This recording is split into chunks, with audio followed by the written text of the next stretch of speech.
All right, good morning. This is Mark Benvenuto back off camera, off stage, whatever it is. This is April 4th, 2017, the 253rd meeting of the American Chemical Society in San Francisco, California. And the interview this morning is with none other than Dr. Allan Ford. And Justin is our interviewer. Justin, please begin. Thank you for joining us for this interview. So we're going to start out a little bit about your background.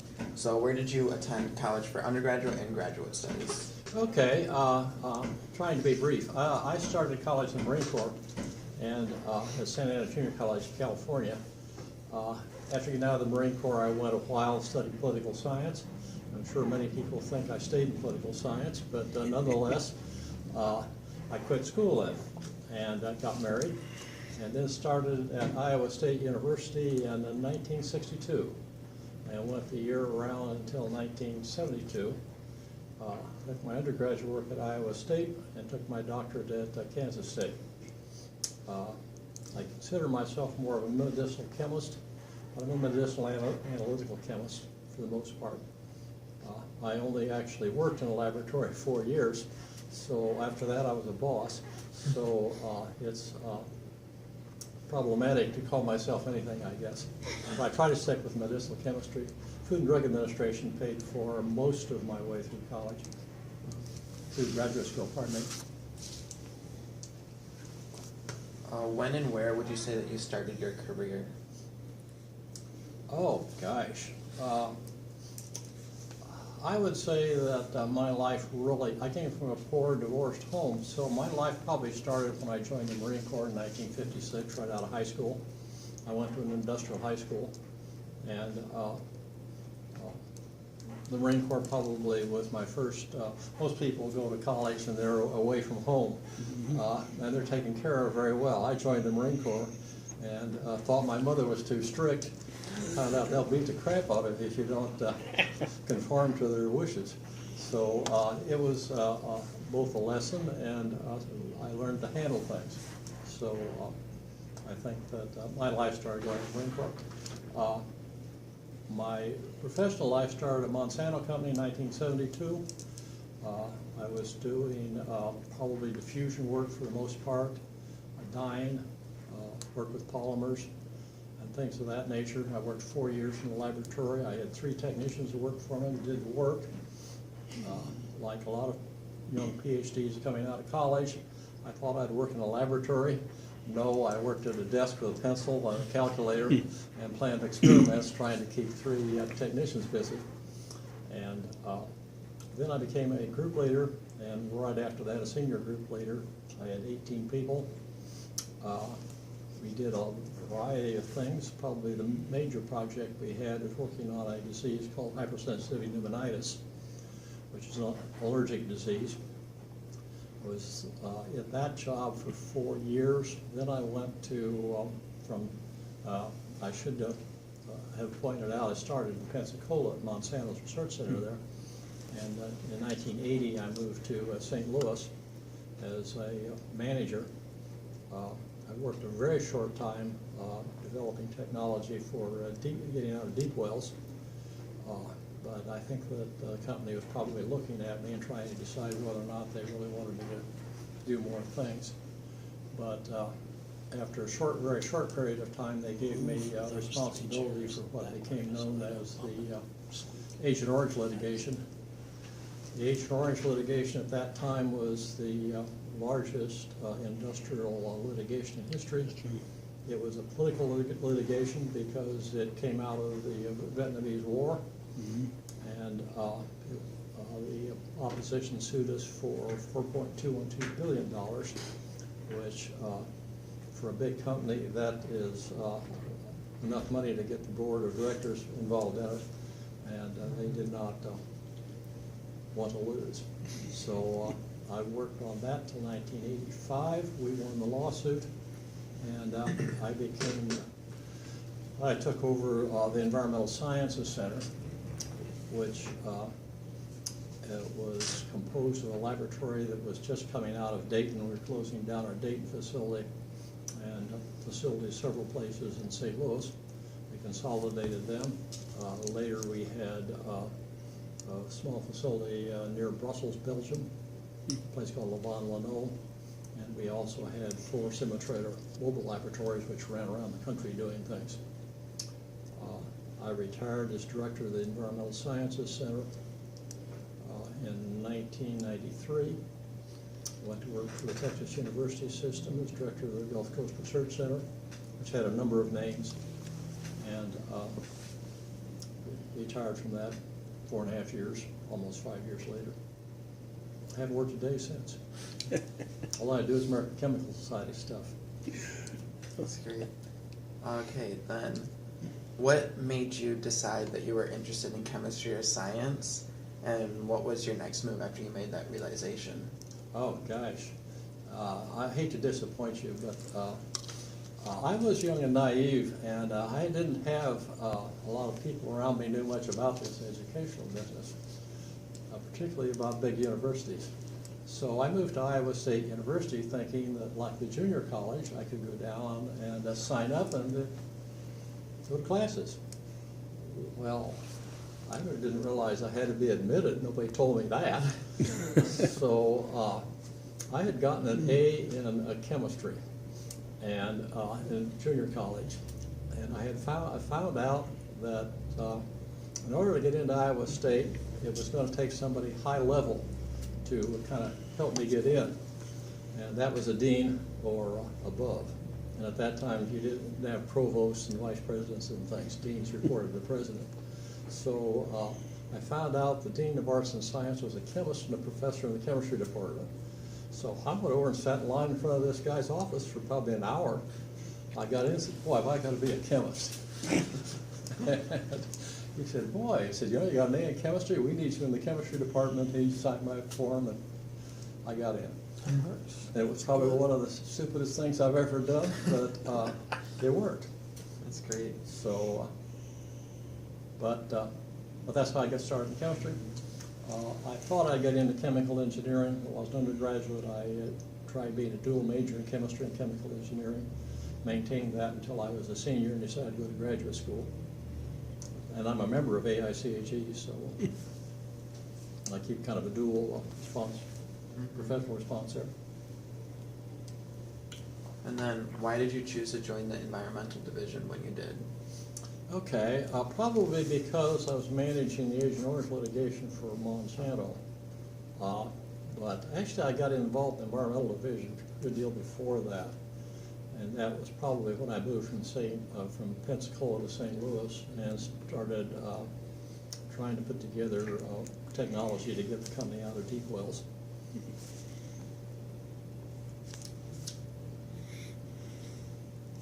What advice do you have in regards to aspiring chemists or scientists or future professionals in general in this research field? Okay, my own prejudice is that I basically got ahead because when anything bad happened, I could handle it. And if something happened on Saturday night or Sunday morning at 4 a.m., they could call me and I'd go take care of it. In a big manufacturing site, and at that time Monsanto's Pensacola facility was the largest nylon plant in the world and largest employer in Florida.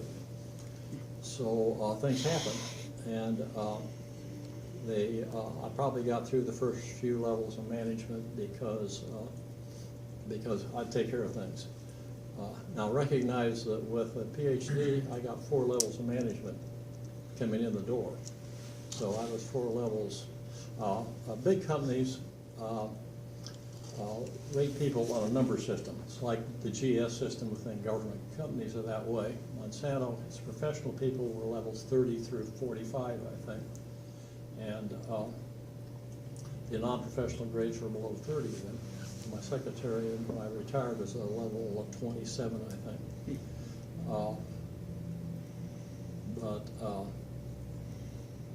But I, you know, I'm not sure I can say anything more in that sense. It's a good. That's all right. Can you, if possible, can you describe any of your plans for new projects in the upcoming future? Oh gosh, well when you're 80 years old, you know, right now I'm taking a course in hematology. So we'll see. Can 80-year-old people learn? We'll find out. I'm halfway through it. That's great. Good. I don't learn as easy as I used to, believe me. And then if this is applicable, either in your past or currently when you work on stuff, do you tend to work on your own solo, or do you work with a group or with a research group?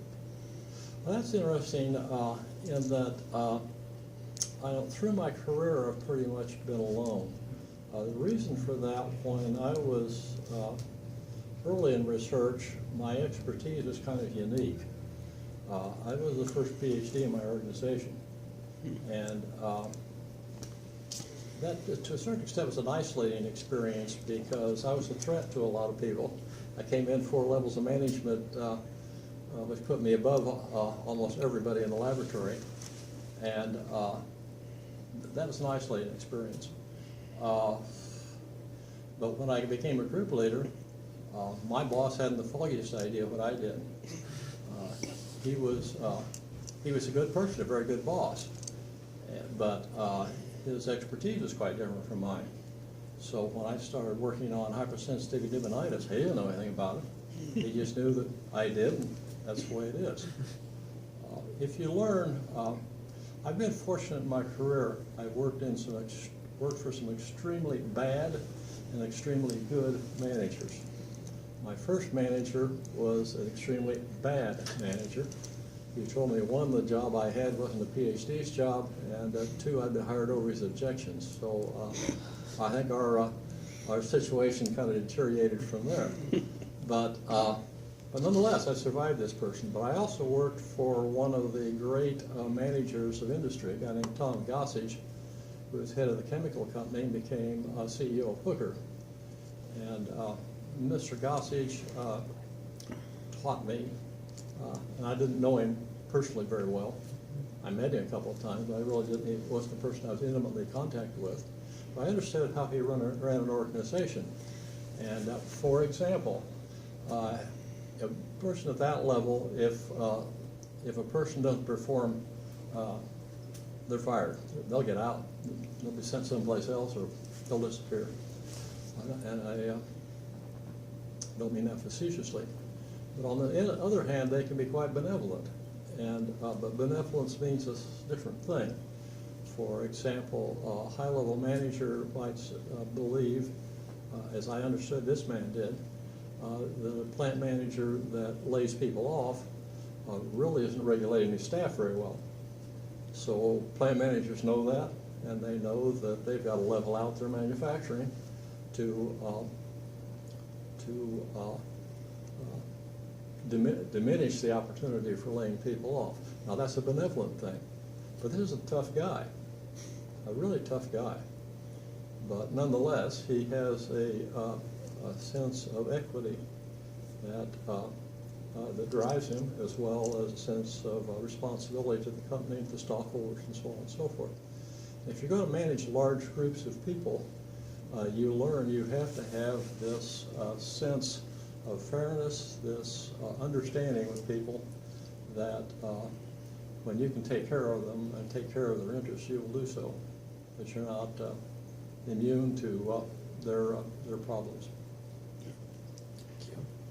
Are there any current issues, so news stories, politics, or social issues that you think could hurt or help the environmental chemistry field right now? Well, we're into a different political season. It's going to be interesting to see what happens. If you go back and look at the 1930s, 1920s, 1930s, one of the things that's evident is that there was a fairly small elite group that had controlled much of the wealth of the country. And then there was, and through the Great Depression, they were not very much influenced by it. Some of them lost money, but most of them were, the Great Depression didn't bother them. 25% of the people were off work, but they may have said that they felt bad about it, but nonetheless.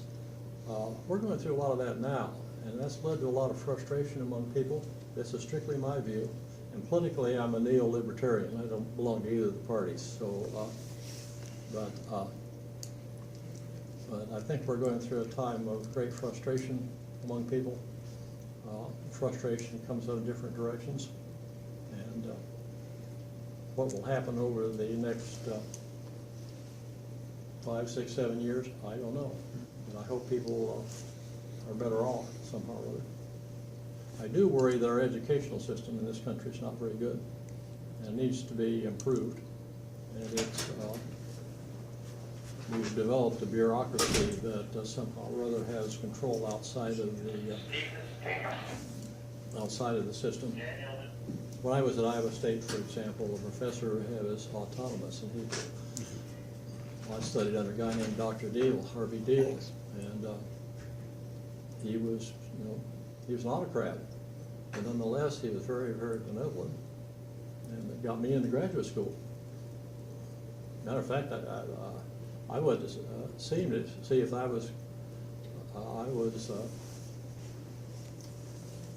strong enough to be able to intellectually to get into graduate school, and sat down. He said, "Oh," he said, "I've been thinking about you." And he whipped out a piece of paper, and the guy had a piece of paper with my name at the top, and he had all the schools that and professors that he thought I might study under. So we talked about it. Good, good.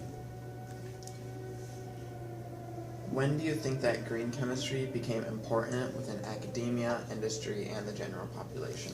Okay, well, this is something I talked about too long.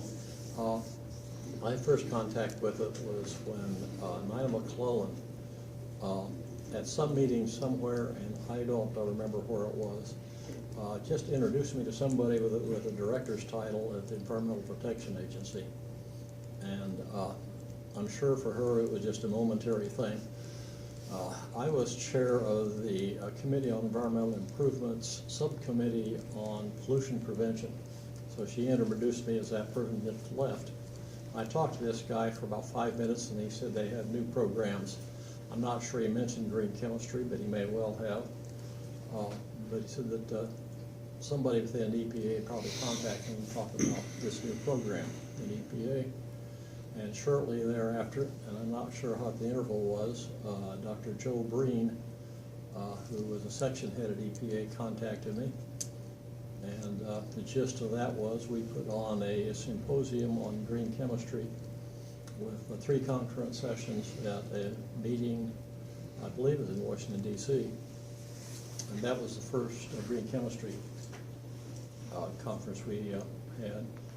I became, almost immediately after that, I became chair of the Committee on Environmental Improvement, and Joe, who was not a member of the committee, became a member of the committee and took over as chair of the, what I had called the Pollution Prevention Subcommittee, called the Green Chemistry Subcommittee.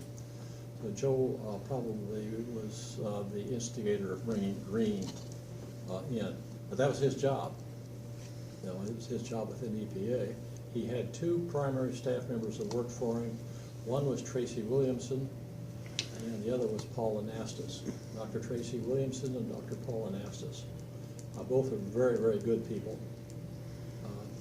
Tracy later became head of the Environmental Division, and she's a fellow of the American Chemical Society.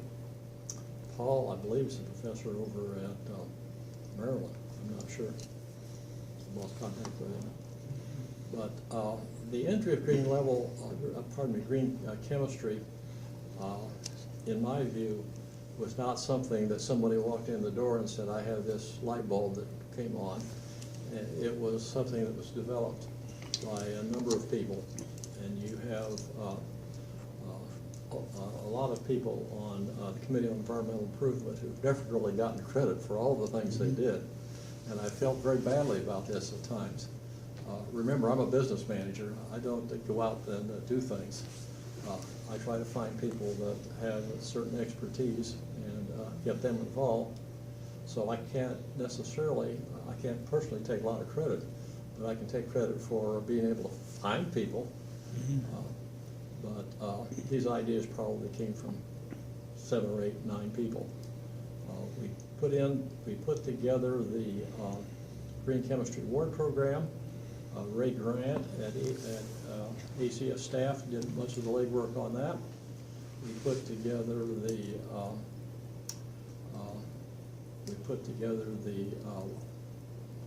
the first awards over at the National Academy of Sciences. Susan Turner was was an ACS staff member, was largely responsible for getting that going.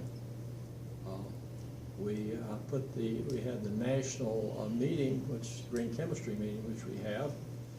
That came about because a director at EPA who had responsibility for, I believe it was the Cincinnati laboratory and the Research Triangle Park laboratories, wanted to have an annual meeting. He was going to have it at AICHE. I knew him and thought he ought to get together with the people at ACS. He did so, and I kind of backed out of it then. But the ACS staff put together that meeting then, and a number of people on CEI had their hand in different places. So that came about. The Green Chemistry Institute was, I personally think it was Nina McClellan's idea. She was either on the board or about to get on the board, but she was a powerhouse in ACS, and she brought, I believe she brought that about.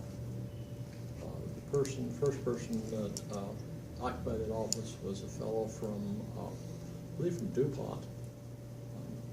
I'm not sure. My memory could have failed me on that. And he was replaced by another person in about a year, and that office got built up. Even Paul Anastas, I think, was in that office. But looking back, as I've suggested before, I tend to feel that there's just a lot of people involved in bringing something like this in. They say success has many fathers, failures none, and I think this is true of this play in this case. Very good people involved in it. Thank you. Are you doing anything now to promote green chemistry or any environmental stance in the work that you do? Oh gosh, now I'm the world's greatest volunteer, and I claim that title. I entertain people at the State Department, so people from all over the world that come here, they want to see Northwest Florida. I'm part of a group that entertains them. Now I live between two military bases, so I have in the past entertained some people that were here for the anti-terrorist program, which is a lesson in itself and a lot of fun. I enjoy reading history and probably have 3,000 or 4,000 volumes of history in my library, pardon me. And to sit and talk to people that, I've talked to the foreign minister of Zimbabwe, and sitting and talking to a person like this is just out of this world. You learn things that the press either doesn't understand or is not interested in. Incredible. I do things with ACS. I'm a counselor for local sections, certainly. I do things for the environmental division. I'm probably not doing all that much with ACS right now. It varies. Tomorrow I maybe take something else up. 10 years ago, where did you think that you'd be today? Well, my age, I probably thought I was going to be dead, but well, my wife is Greek, and she is a local Greek from Pensacola, Florida, and I felt that since she's quite a bit younger than I am, that I would die before she did, so we would move to where her family was, and I don't have that much of a family anyway, so she's from Pensacola, so we moved there. And then, where do you see yourself in 5 years or maybe 10 years? I'm fairly linear at my age. I think that we'll probably be at the same place. We've moved off the waterfront. In 2004, we found ourselves in the position of having 2 homes on the waterfront in Florida, both of which were destroyed by Hurricane Ivan. So, and I'm not sure how you want to take this, but I thought it was fun because I got to rebuild these places, and here I am not doing anything, and I've got 2 houses to rebuild. You start learning things. I have had a course in strength of materials, so I know how to stress it. At least I used to. So I can go back and do these calculations, and I can stress a piece of lumber if I need to. But I also learned that I can estimate fairly well what things cost.